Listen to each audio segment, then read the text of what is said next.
नमस्कार, live India news देख रहे सभी दर्शकों का बहुत बहुत स्वागत। मैं हूं आपके साथ नेहा शर्मा। आप देख रहे हैं हमारा खास बुलेटिन मारा हरियाणा। इस बुलेटिन की शुरुआत बड़ी खबरों के साथ। लाखों परिवारों को राहत मिली है। सामाजिक सुरक्षा पेंशन की दरों में भारी बढ़ोतरी हुई है।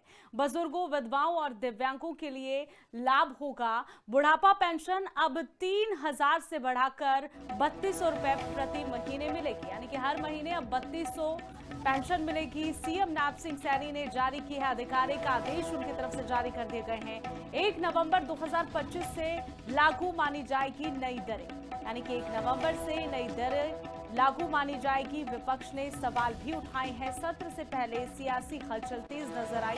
फरवरी 2026 में लाभार्थियों को बड़ा हुआ पैसा मिलना शुरू हो जाएगा। विधवा और इसी के साथ ही निराश्रित जो कि अनपढ़ है, महिला पेंशन में भी यहां पर 200 का इजाफा किया गया है। दिव्यांगों और लाडली योजना के लाभार्थियों को भी अब 3,200 रुपए मिलेंगे। कैंसर स्टेज 3 और स्टेज 4 का जिन्हें कैंसर है, उन मरीजों को भी वित्तीय सहायता में उनकी बढ़ोतरी कर दी गई है। हरियाणा सरकार ने बढ़ोतरी की है। साथ ही कश्मीरी प्रवासियों और निराश्रित बच्चों को भी सहायता राशि में वृद्धि कर दी गई है। बच्चों के लाखों और प्रदेश के लाखों बुजुर्गों को भी जरूरतमंदों को सीधा लाभ इस योजना का मिलेगा। वित्त विभाग की मंजूरी के बाद सेवा विभाग ने मेमो जारी कर दिया है। हरियाणा देश में सर्वाधिक पेंशन देने वाला राज्य बन चुका है। कई ऐसे राज्यों में शामिल हरियाणा हो गया है जो कि सबसे ज्यादा योजनाएं और सबसे ज्यादा पेंशन देती है। देखिए, बुजुर्गों, विधवाओं और दिव्यांगों के लिए इसका सीधा लाभ होगा। सामाजिक सुरक्षा पेंशन में बढ़ोतरी की है। हरियाणा सरकार ने हर वर्ग का ध्यान रखा है। ऑफिशियली नोटिफिकेशन इसकी जारी कर दी गई है। बुढ़ापा पेंशन अब 3,000 से बढ़ाकर 3,200 रुपए कर दी गई है। सरकार का ये बड़ा फैसला है। लाखों लोगों को इसके अंडर किया गया है। सामाजिक सुरक्षा पेंशन की दरों में बढ़ोतरी हुई है।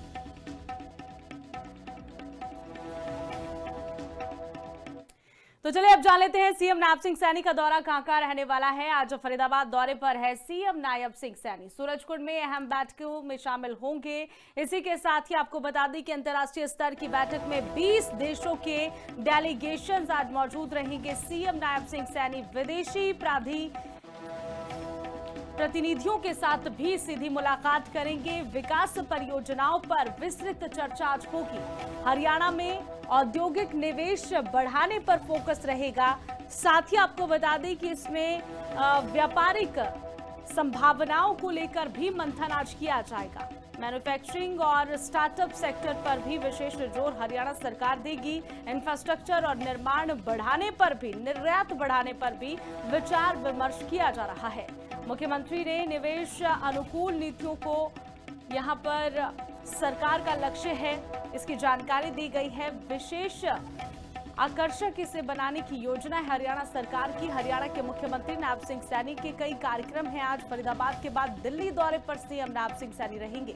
दोपहर 12 बजे दिल्ली में यूरोपियन यूनियन के साथ सीईओ और एमडी के साथ मुलाकात आज सीएम नायब सिंह सैनी की है। इसके बाद दोपहर 3:30 बजे ET now global business summit में शामिल होंगे सीएम नायब सिंह सैनी। तो देखिए, आज फरीदाबाद के बाद दिल्ली दौरे पर सीएम नायब सिंह सैनी रहेंगे। बैक टू बैक उनकी आज बैठकें हैं। सूरजकुंड में अहम बैठक में शामिल होंगे।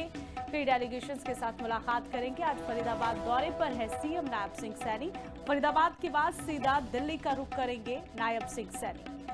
बजट भी जल्द जारी होगा, जिसको लेकर मंथन जो है वो जारी है हरियाणा सरकार का। ऐसे में दिल्ली दौरा खास हो जाता है। आज फिलहाल फरीदाबाद दौरा है, उसके बाद दिल्ली के लिए रवाना होंगे सीएम नायब सिंह सैनी। इस खबर पर ज्यादा जानकारी के लिए हमारे साथ जितेंद्र बेनीवाल फरीदाबाद से जुड़ चुके हैं। हमारे संवाददाता फोन लाइन पर मौजूद है। जितेंद्र, क्या कुछ जानकारी है सीएम नायब सिंह सैनी के दौरे को लेकर? जी बिल्कुल नेहा, आज हरियाणा के मुख्यमंत्री नायब सिंह सैनी फरीदाबाद के सूरजकुंड में अंतर्राष्ट्रीय स्तर के अहम बैठक में शिरकत करेंगे और कार्यक्रम के दौरान मुख्यमंत्री करीब 20 देशों के जो राजदूत उनसे मुलाकात करेंगे। इस बैठक में हरियाणा में जो विकास परियोजनाएं, औद्योगिक निवेश और व्यापारिक संभावना को लेकर विस्तृत चर्चा की जाएगी। सरकार का जो लगातार उद्देश्य है वो राज्य में विदेशी निवेश आकर्षित करना है और औद्योगिक क्षेत्र को नई गति देना है। जी, इसके बाद उनका दिल्ली दौरा है, उसको लेकर कोई जानकारी है? बिल्कुल जिस तरीके से जो 20 देशों के जो राजदूतों के संग बैठक करेंगे, उसके बाद दिल्ली के उनका दौरा है और लगातार कहीं न कहीं अहम मीटिंग में वो दिल्ली में शिरकत करेंगे जी। बिल्कुल, आप फोनों पर ही मौजूद रहिएगा। अगली खबर की ओर हम बढ़ेंगे। सीएम नैब सिंह सैनी ने झूला हादसा पीड़ितों से भी मुलाकात की है, उस बारे में भी आपको जानकारी देंगे। सीएम नायब सिंह सैनी ने अस्पताल पहुंचकर घायलों का हालचाल जाना है। जितेंद्र बेनीवाल से इस पर भी जानकारी लेंगे। पीड़ितों को हर संभव मदद का भरोसा दिलवाया है। मुख्यमंत्री ने बेहतर इलाज का भी भरोसा दिया है। दोषियों पर सख्त कार्रवाई होगी, सीएम नायब सिंह सैनी ने कहा है। साथ ही डॉक्टर से उपचार की विस्तृत जानकारी ली गई है। सरकार ने जांच के दिशा निर्देश दिए हैं। अस्पताल में भर्ती तीनों घायलों से सीएम ने मुलाकात की है और उनके जल्द स्वस्थ होने की भी कामना की गई है। शनिवार को सूरजकुंड मेले में बड़ा हादसा हुआ था। झूला टूटने के कारण हादसे में एक पुलिस इंस्पेक्टर की मौत हो गई थी, जबकि 13 लोग गंभीर रूप से घायल हो गए। इस खबर पर जानकारी के लिए हमारे साथ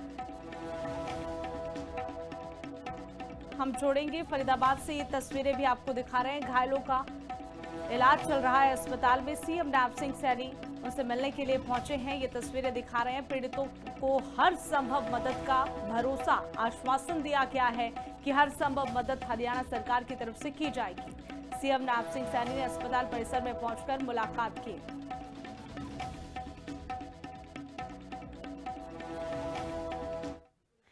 वहीं अगली खबर सिरसा से है। सिरसा ऑर्केस्ट्रा आर्टिस्ट मर्डर मामले में नए खुलासे हुए हैं। रात में जमकर शराब पी गई थी। बॉयफ्रेंड ने गला दबाकर हत्या कर दी, मार डाला। प्रेमी की संदिग्ध परिस्थितियों में मौत हुई है। पुलिस अब पूरे मामले की हत्या की हर एंगल से जांच पड़ताल में जुटी है।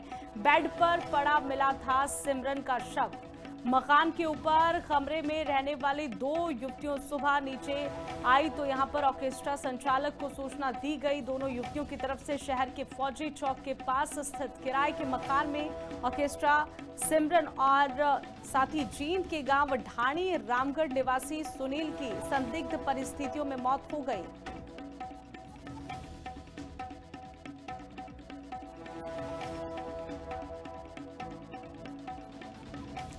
पुलिस ने दोनों के शव को कब्जे में लेकर नागरिक अस्पताल में रखवा दिया है। बुधवार को दोनों का पोस्टमार्टम होगा, ये भी जानकारी सामने आई। तो बॉयफ्रेंड ने गला दबाकर हत्या कर दी है। इस खबर पर ज्यादा जानकारी के लिए कश्मीर कंबोज हमारे साथ सिरसा से जुड़ चुके हैं संवाददाता। कश्मीर, क्या कुछ जानकारी इस खबर को लेकर, क्या पूरा मामला था, विस्तार से बताइए।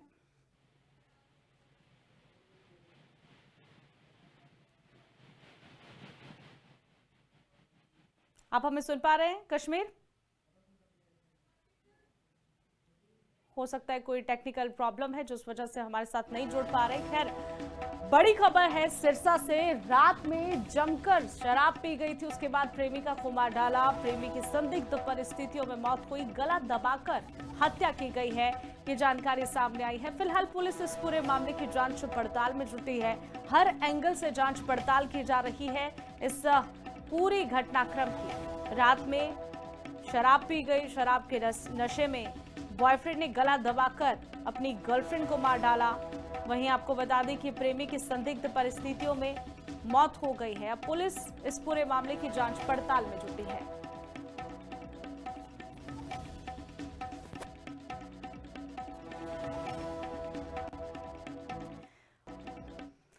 वहीं कैथल में नाबालिग की हत्या से हड़कंप मच गया है। दरअसल खरका गांव में 17 वर्षीय नाबालिग की हत्या हो गई है। ग्रामीण क्षेत्र में किशोर की मौत से सनसनी फैल गई है। नवजात मर्डर केस की जांच शुरू कर दी गई है। शव पोस्टमार्टम के लिए भेज दिया गया है। हत्या की आशंका है, पुलिस जांच में जुटी है। गांव में घटना के बाद शोक की लहर है। पुलिस टीम ने घटनास्थल का मुआयना किया है। पुलिस ने मामला दर्ज किया है। आरोपियों की तलाश भी जारी कर दी गई है। कैथल में नाबालिग की हत्या से हड़कंप मच चुका है। खरका गांव की घटना है। 17 वर्षीय नाबालिग की हत्या हुई है। अब पुलिस इस पूरे मामले की जांच पड़ताल कर रही है। खरका गांव में 17 वर्षीय नवराज की हत्या हुई है। नाबालिग बच्चा है जिसकी मौत हुई है। कैथल में अब नाबालिग की हत्या से हड़कंप मचा हुआ है। परिवार में दुख की लहर है। पूरा गांव यहां पर शोक के साए। ये सर नवराज सिंह है, इसकी उम्र 17 साल के करीब है और बच्चों का झगड़ा था। तो स्कूल में ट्यूशन पे को लेकर विवाद हो गया था, तो बच्चे ने आपस में पीछातानी होने की वजह से रामथली नहर पर झगड़ा हो गया, जो दूसरी पार्टी के बच्चों ने चाकू मार दिया। चोट की वजह से बच्चे की मौत हो गई। तो पुलिस ने भी अपने यहाँ पर जानकारी दी है कि अथल में नाबालिग की मौत हुई है। 17 वर्षीय नवराज की मौत हुई है। कैथल में नाबालिग की हत्या से अब पूरे क्षेत्र में सनसनी फैल गई।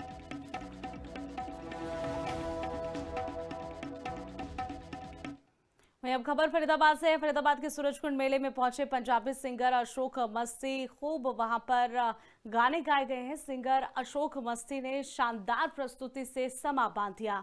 गीतों से झूमते नजर आए देश विदेश के सभी पर्यटन। फरीदाबाद में चल रहे 39वां सूरजकुंड अंतर्राष्ट्रीय शिल्प मेले की सांस्कृतिक संध्या उस समय रंगीन में हो गई, जब मशहूर पंजाबी लोक गायक अशोक मस्ती ने अपनी शानदार प्रस्तुति से समा बांध दिया। मंच पर आते ही उन्होंने अपने लोकप्रिय गीतों से माहौल को उत्सव में बदल दिया, जिसके गीतों पर देश विदेश से आए पर्यटन झूमते थिरकते नजर आए। पंजाबी गीतों से चौपाल गूंज गया। अशोक मस्ती पंजाबी लोक संगीत की दुनिया का जाना माना चेहरा है और उनका जन्म पंजाब में ही हुआ है। बचपन से ही उन्हें संगीत में गहरी रुचि रही। पारंपरिक लोक धुनों और देसी अंदाज में गाने गाए हैं, जिससे समा बांध दिया गया।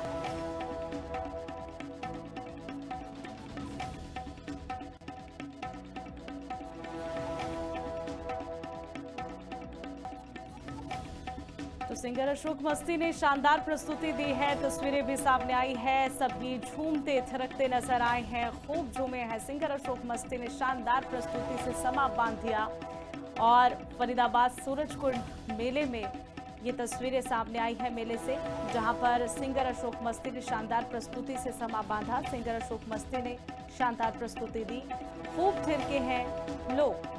देश विदेश से लोग यहां पर सूरजकुंड मेले को देखने दूर दूर से आ रहे हैं। ऐसे में सांस्कृतिक संध्या जो रही वो दिल मोह लेने वाली रही है। सिंगर अशोक मस्ती ने शानदार प्रस्तुति दी है, जिससे लोगों ने भी कहा है कि मजा आ गया।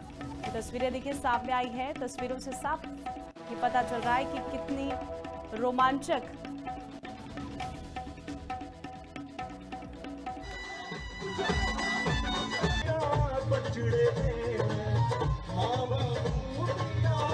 के बाद मरने के मुझे दफन कर देना मैं खाने में, ताकि मैं खाने की मिट्टी मिल जाए। मैं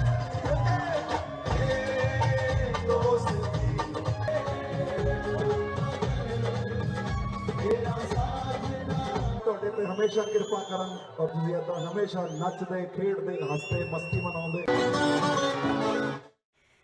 हिमाचल पंचायत चुनाव में यहां पर सुप्रीम कोर्ट ने आज फैसला सुना है। हिमाचल प्रदेश से खबर है, सरकार की एसएलपी एडमिशन के लिए सूचीबद्ध हाईकोर्ट के फैसले के खिलाफ सुप्रीम कोर्ट सरकार पहुंची है। इसी के साथ ही पहली सुनवाई में कोर्ट में कुछ आपत्तियां लगाई गई थी। आपको बता दें कि आईएनएफओ हिमाचल हाईकोर्ट की पंचायत और निकाय चुनाव करवाने के फैसले के खिलाफ राज्य सरकार सुप्रीम कोर्ट पहुंच गई है। सरकार की स्पेशल लीव पिटीशन पर आज सुप्रीम कोर्ट ने एडमिशन को सूचीबद्ध कर दिया है। इस पर पहली सुनवाई होनी है। आज ये तय होगा कि सुप्रीम कोर्ट राज्य सरकार की याचिका को स्वीकार करता है या नहीं। इस खबर पर ज्यादा जानकारी के लिए हमारे साथ शिमला से योगराज जुड़ चुके हैं, हमारे संवाददाता। योगराज, क्या कुछ जानकारी है इस खबर को लेकर? पिछली सुनवाई में एडमिशन से पहले कोर्ट में कुछ आपत्तियां लगाई गई थी, अब क्या डिटेल सामने आ रही है? अब सुनवाई होगी या नहीं? देखिए, आज सुप्रीम कोर्ट में इस मामले को लेकर जो है वो एडमिशन के लिए इसको सूचीबद्ध किया गया है।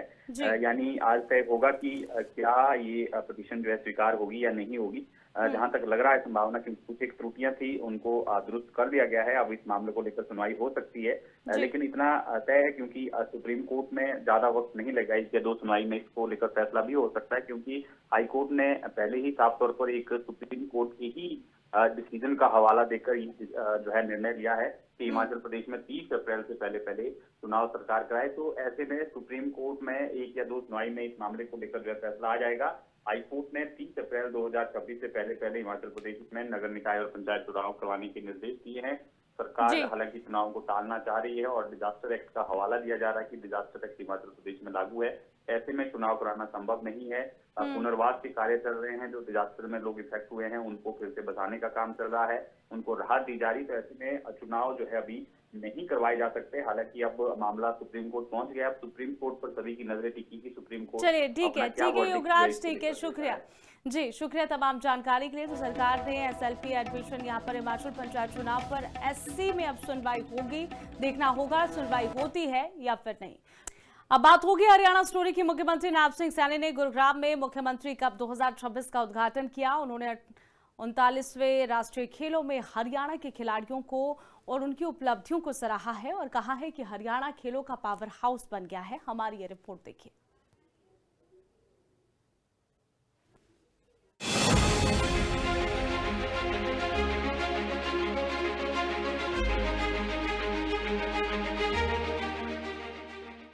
हरियाणा के मुख्यमंत्री नायब सिंह सैनी ने गुरुग्राम में आयोजित मुख्यमंत्री कप 2026 के उद्घाटन समारोह में बतौर मुख्य अतिथि शिरकत की। इस अवसर पर उन्होंने उत्तराखंड में आयोजित 38वें राष्ट्रीय खेलों में उत्कृष्ट प्रदर्शन करने वाले हरियाणा के पदक विजेता खिलाड़ियों को सम्मानित किया। कार्यक्रम को संबोधित करते हुए मुख्यमंत्री नायब सिंह सैनी ने कहा कि हरियाणा की माटी केवल फसल ही नहीं उगाती बल्कि देश के लिए चैंपियन भी तैयार करती है। उन्होंने कहा कि मुख्यमंत्री कप 2026 टूर्नामेंट का आज से शुभारंभ हो रहा है, जो प्रदेश में खेल संस्कृति को और ज्यादा मजबूत करने का काम करेगा। साथियों, हमारा लक्ष्य है कि हरियाणा का कोई भी प्रतिभाशाली खिलाड़ी हमारे संसाधनों के अभाव के कारण वो पीछे न रहे। प्रिय खिलाड़ियों, आप सभी ने अपने पसीने, परिश्रम और आत्मबल से यह सिद्ध कर दिया है कि हरियाणा केवल किसानों और जवानों की भूमि नहीं है, यह बल्कि ये खेलों की धरती भी है। साथियों, मुझे ये खुशी है कि हमारे पहलवान, हमारे मुक्केबाज, एथलीट्स और हमारे निशानेबाज, हॉकी के और अनेक खेलों के खिलाड़ी देश का नाम रोशन कर रहे हैं। आज ओलंपिक से लेकर एशियाई खेलों तक का नाम हमारे खिलाड़ी देश का नाम रोशन कर रहे हैं और साथियों, राष्ट्रीय प्रतियोगिताओं तक हरियाणा की गूंज ये सुनाई देती है। साथियों, मुझे ये भी खुशी है कि हम सभी के लिए यह गर्व की बात है कि देश के यशस्वी प्रधानमंत्री आदरणीय नरेंद्र मोदी जी के कुशल मार्गदर्शन में खेलो इंडिया, फिट इंडिया जैसे कार्यक्रमों ने देश में खेल संस्कृति को एक नई दिशा देने का काम किया है। साथियों, आज खेल प्रतियोगिता नहीं बल्कि राष्ट्र निर्माण का ये माध्यम बन चुके हैं। मुख्यमंत्री ने बताया कि 38वें राष्ट्रीय खेलों में हरियाणा के 689 खिलाड़ियों ने 33 विभिन्न खेलों में भाग लेते हुए 153 पदक जीतकर प्रदेश को खेलों का पावर हाउस साबित कर दिया है। उन्होंने कहा कि इन खिलाड़ियों को सम्मानित करने का अवसर मिलना उनके लिए गर्व और गौरव की बात है। सीएम नायब सिंह सैनी ने घोषणा की है कि स्वर्ण पदक विजेता को 7 लाख रुपए, रजत पदक विजेता को 5 लाख रुपए और कांस्य पदक विजेता को प्रोत्साहन राशि 3 लाख रुपए दी जाएगी। सभी प्रतिभागियों को 24 करोड़ की राशि से सम्मानित किया जाएगा। मुख्यमंत्री कप खेल प्रतियोगिता में 3600 खिलाड़ी भाग लेंगे। उन्होंने कहा कि हरियाणा के खिलाड़ी हर प्रतियोगिता में देश का नाम रोशन कर रहे हैं। प्रतियोगिताओं में 3600 खिलाड़ी इस मुख्यमंत्री कप में वो भाग लेंगे और इस कप में स्वर्ण पदक विजेता को 1 लाख रुपए और रजत पदक विजेता को 70,000 रुपए तथा कांस्य पदक विजेता को 50,000 रुपए का ये नगद पुरस्कार दिया जाएगा। साथियों, यह आयोजन हमारी सरकार की वो सोच का ये प्रतीक है जिसमें हम हर गांव, हर शहर के से प्रतिभा को पहचान कर आगे बढ़ाने का काम हमारी सरकार कर रही है। साथियों, हमारा लक्ष्य है कि हरियाणा का कोई भी प्रतिभाशाली खिलाड़ी हमारे संसाधनों के अभाव के कारण वो पीछे ना रहे। प्रिय खिलाड़ियों, आप सभी ने अपने पसीने, परिश्रम और आत्मबल से यह सिद्ध कर दिया है कि हरियाणा केवल किसानों और जवानों की भूमि नहीं है, यह बल्कि ये खेलों की धरती भी है। मुख्यमंत्री नायब सिंह सैनी ने इस मौके पर यह भी कहा कि स्वस्थ युवा ही विकसित भारत की मजबूत नींव है। इसी सोच के साथ प्रदेश में खेल बजट को दोगुना किया गया है और राय में खेल विश्वविद्यालय की स्थापना की गई है। उन्होंने बताया कि पिछले 11 वर्षों में प्रदेश में खेल सुविधाओं के विकास के लिए 989 करोड़ रुपए खर्च किए गए हैं। मुख्यमंत्री ने कहा कि सरकार खिलाड़ियों के साथ कांधे से कांधा मिलाकर लगातार खड़ी है और आगे भी इसी प्रकार से खिलाड़ियों के साथ हरियाणा सरकार खड़ी रहेगी। Bureau report, living India news.